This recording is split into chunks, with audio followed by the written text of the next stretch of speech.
Olá, queridos, graça e paz. Nós estamos assim produzindo uma sequência de ministrações sobre as dinastias romanas, né? As dinastias imperiais. E é de fundamental importância que você conheça a periodicidade das dinastias, os períodos históricos, né, dessas dinastias, para você ter uma compreensão melhor assim do berço em que nasce o cristianismo e dos períodos históricos de desenvolvimento do cristianismo. Roma teve 4 dinastias, não foi? A primeira foi a dinastia Júlio-Claudiana, né? Essa dinastia Júlio-Claudiana, ela inicia em 27 a.C. e finaliza em 68 depois de Cristo. E o primeiro imperador dessa dinastia foi Otávio Augusto. Esse foi o primeiro.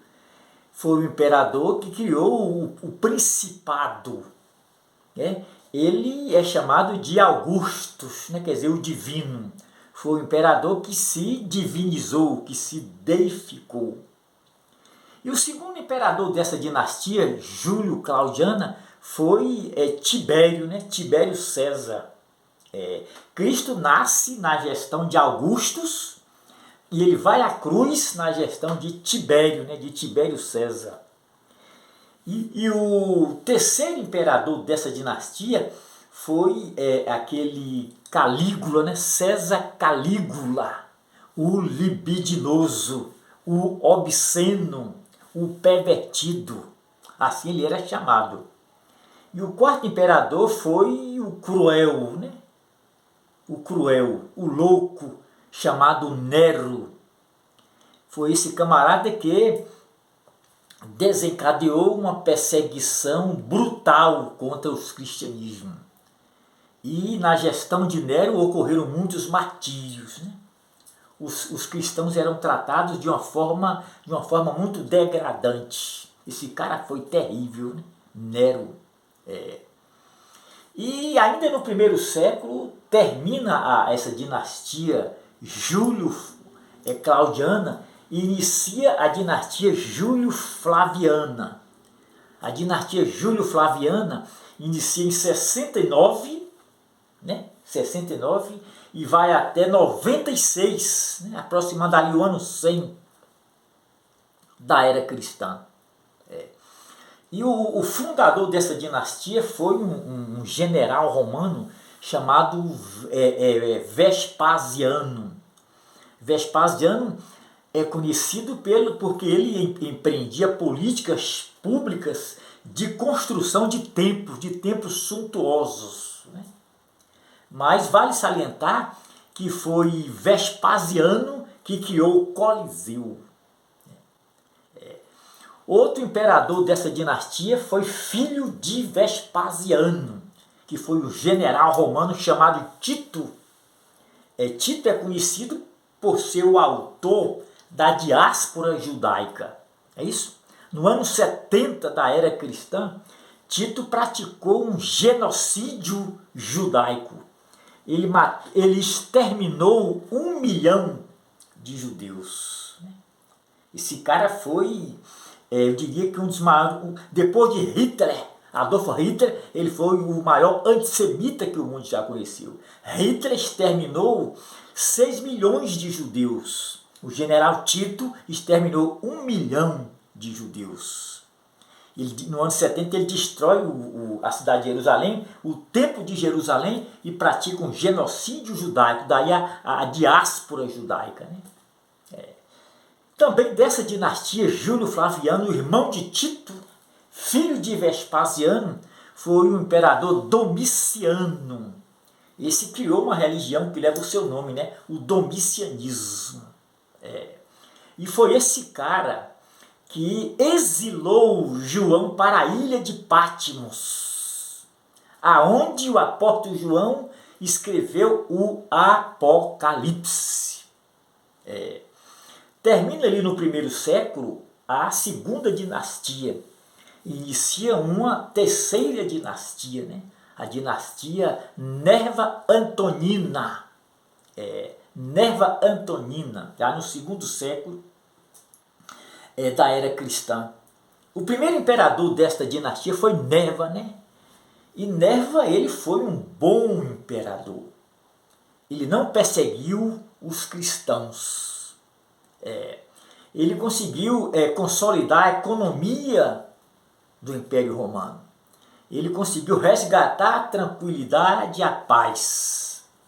Aquele historiador, o pai da igreja, Eusébio de Cesareia, ele comenta nos seus escritos de que Nerva não perseguiu cristãos.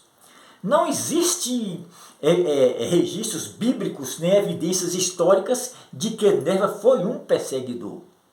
Mas a sua gestão durou somente 2 anos. Então, o período de paz do cristianismo, o período de sossego dos cristãos, durou pouco tempo. Porque logo após Nerva, ocorreu a ascensão ao poder imperial de Trajano. E Trajano não foi como Nerva. Esse cara tinha uma personalidade um tanto que complexa e obscura. Ele foi cruel, ele foi perverso. Ele empreendeu uma política de perseguição que era a denúncia. Ele não ia atrás dos cristãos. Ele recebeu as denúncias de que haviam pessoas convertidas ao cristianismo e ao judaísmo. Daí ele tomava as providências necessárias no sentido de punir essas pessoas da forma mais cruel, da forma mais degradante possível. Olha, outro imperador desta dinastia Nerva Antonina foi Adriano, né? Adriano ele é conhecido pela sua personalidade também complexa, né?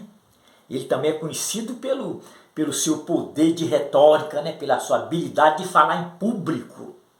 E um quarto imperador dessa mesma dinastia, da dinastia Nerva Antonina, foi Marcos Aurélio. Esse cara é conhecido por ser um renomado filósofo, um respeitado estoico. Mas termina a dinastia Nerva Antonina e inicia uma outra dinastia, né? A dinastia Severa, né? Ou a dinastia dos Severos. O primeiro imperador dessa dinastia foi Sétimo Severo. Nós falamos sobre ele em vídeos anteriores, né? Essa dinastia teve início em 193 depois de Cristo e terminou em 235 depois de Cristo. E com a morte de Sétimo Severo, ascende ao poder imperial, né, aquele Caracalla Severo.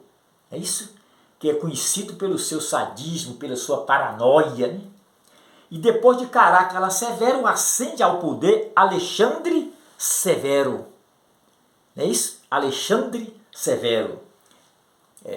Olha, depois da morte de Alexandre Severo, ascende ao poder Diocleciano.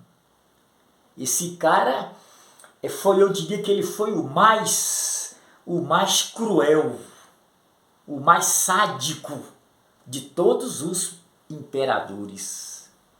Ele é chamado de o tetrarca ou o déspota. Na gestão de Diocleciano, a perseguição alcançou seu ápice. Os cristãos eram tratados da forma mais degradante possível, da forma mais truculenta possível.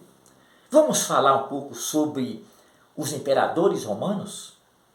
Venha comigo e com certeza você vai tornar-se um gigante na fé.